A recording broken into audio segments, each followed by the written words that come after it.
Today, going to be installing a new glass door, 12 foot by 12 foot, all solid glass. I just finished this one over here. No special tools, nothing crazy. First time ever installing a door. So going to go ahead and do a time lapse on this door.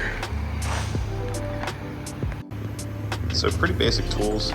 I got a drill for pre-drilling some of the lag screws, an impact for running in the lag screws and the bolts. We got a drill driver for running some screws in temporary. Some various sockets, 2 winding bars. Those are those 2 18-inch long bars. You're gonna need a level, tape measure. I use paracord instead of the cord that comes with the door. I got an air compressor with an air chisel because I will need to notch out a little bit right here to make room for the 2 rails. And then a fan, because it is hot out here. So the first thing I'm gonna do is up top, I need to add a little bit of wood above the header boards for the spring mount. I had to do that over here as well. Add a small piece of wood since the torsion bar mounts just slightly above the header board on one of the screws.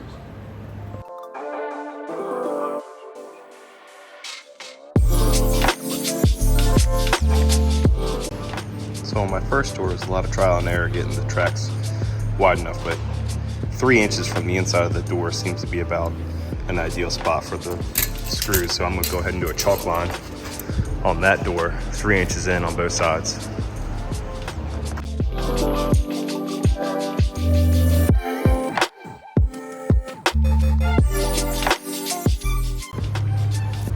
So edge to edge for the door track is about 147 inches for a 144 inch wide door. So it's about 1.5 inches on each side to the outside of the track from the outside of the door. Garage door tracks aren't straight up and down, they're kind of angled a little bit. Each one of these brackets right here, right here, right here, gets longer and longer as the door goes up so that the door doesn't come straight down and drag along the door frame. Instead, it comes down at an angle like this and then finally contacts the door frame once it gets to the very bottom. And that's something you set that front to back. It has this little slotted adjusters. So you set that front to back once the door's installed. So what I'm gonna do is, now that I have my chalk line, I'm going to bolt these brackets to these rails for the new door loosely, and then install the uprights on that wall over there.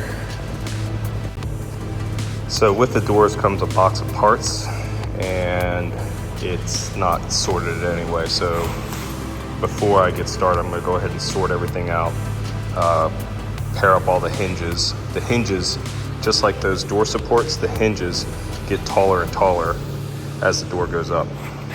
So I need to make those pairs along with the rail support pairs and get everything separated and organized before I get started.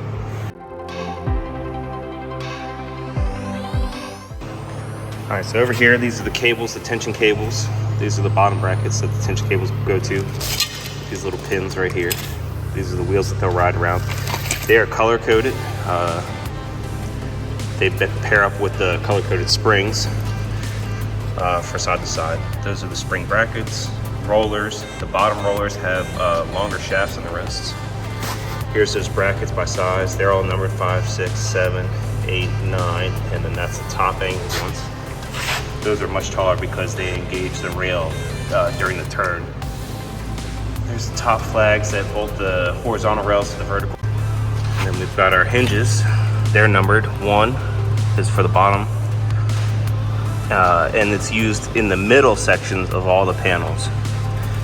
These go in the bottom on the outer edges, and then these double pinned hinges go on the outside for the rollers. They're numbered 2, 3, 4, 5 as you go up. Some bags of hardware, and the rails and torsion bars, and there's a spring.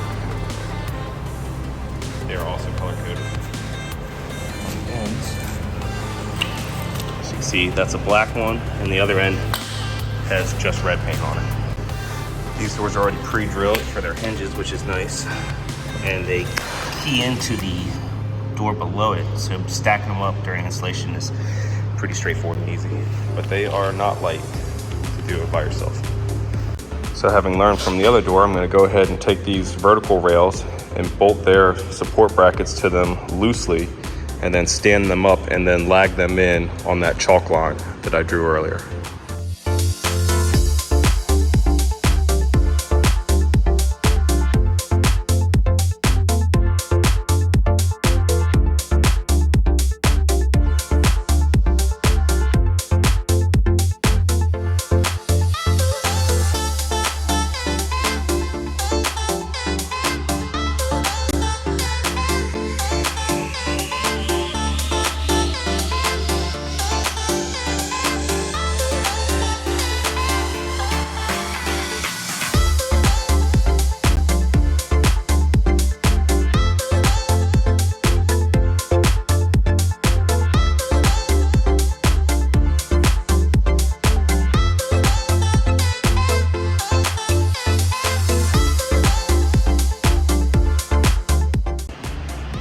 This is the layout of the bottom panel. We've got this longer roller right here that goes in this little bracket right here. We've got our bottom bracket for our tension cable. Then we've got our first set of hinges. We've got our bolts. And this little guy, which is not in the instruction manual, but I believe it's a pull down tab. So we'll do that on both sides. We've got our center hinges that we're gonna pre-bolt before we put the door in. And then the rollers we're gonna bolt down after we put the door in. Since you can't get them in place with them bolted already on.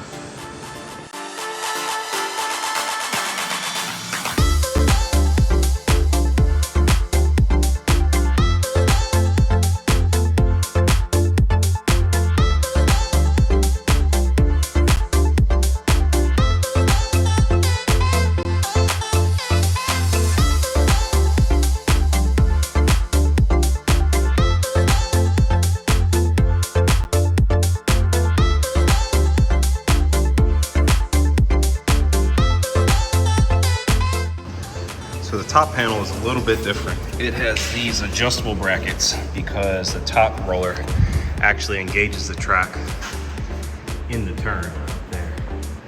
So to make this easier, go ahead and loosen these two bolts, and then this has to be bolted on with this roller 4 inches from the top. And this seam right here just happens to be 4 inches. So I've lined the other door up with this seam in the door right here. That puts that roller right at 4 inches from the top.